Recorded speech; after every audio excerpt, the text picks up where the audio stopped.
যেভাবে অপদস্থ করেছে আলেমদেরকে, এই নির্দোষ মানুষগুলোকে আপনার জেনাকারী বানিয়েছে, হত্যাকারী বানিয়েছে, ধর্ষণকারী বানিয়েছে, এসব বিচার আল্লাহ সুবহানাহু ওয়া তাআলা করবেন। ঠিক ইউসুফ আলাইহিস সালামের জীবনের সাথে এসব আলেমদের মিল পাওয়া যায়। এসব আলেমদেরকে রক্ষা করেছেন কে? আল্লাহ সুবহানাহু ওয়া তাআলা।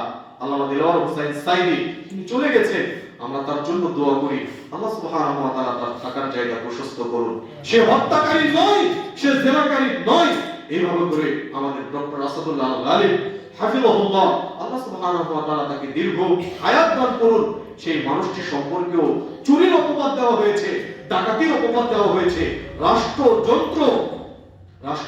ষড়যন্ত্র করেছে সব মানুষদের বিরুদ্ধে। এরা হচ্ছে মাটির মানুষ, নির্দোষ মানুষ, নিরহংকার মানুষ। এদের বিরুদ্ধে ষড়যন্ত্র করেছে রাষ্ট্রপক্ষ। আল্লাহ সুবহানাহু ওয়া তাআলা যে বা যারা আলেমদের বিরুদ্ধাচরণ করবে, রব্বুল আলামিন তাদের চক্রান্ত আপনি নস্যাৎ করুন। রব্বুল আলামিন তাদেরকে আপনি সমূলে ধ্বংস করে দিন। আলেম যারা নবীদের ওয়ারিস, রব্বুল আলামিন তাদেরকে আপনি হেফাজত করুন। রব্বুল আলামিন তাদের সতীত্ব আপনি রক্ষা করুন। রব্বুল আলামিন তাদের বিরুদ্ধে অপবাদ, যাদের বিরুদ্ধে ষড়যন্ত্র, রব্বুল আলামিন আপনি তা নস্যাৎ করে দিন। রব্বুল আলামিন আপনি আমাদের সবাইকে হেফাজত করুন। রব্বুল আলামিন ভাইদের চক্রান্ত থেকে আমাদেরকে হেফাজত করুন।